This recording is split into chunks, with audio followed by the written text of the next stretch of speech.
you buy a piece of property, you're going to be asked how you want to hold title. And the loan officer or escrow agent might throw out some weird phrase like tenancy in the entirety, or tenants in common, or joint tenancy. Each of these legal choices has a very different impact on your legal rights.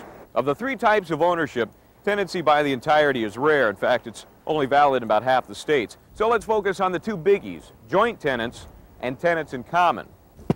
Joint tenants, you and one or more other folks buys a piece of property. Well, what happens if you or one of the others dies? Well, as a joint tenant, the property owners that survive get the unfortunate dead guy's share of the property. They call it the right of survivorship. Any greedy relative not already part of the ownership can just pound sand because they really have no right to the property.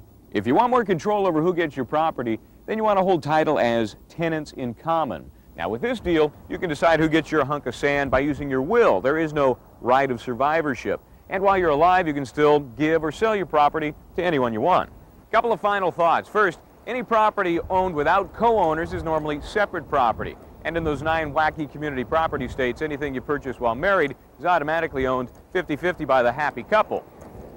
But there may be some tax consequences, so make sure you check with your accountants. So think about this title thing before you sign the papers.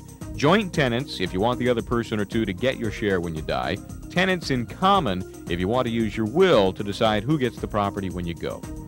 Remember, this is a legal decision, so don't rely on loan officers or escrow agents. They can't give you legal advice. But knowing the basic difference between these types of ownership will give you the legal edge. I'm attorney Michael James Bryant.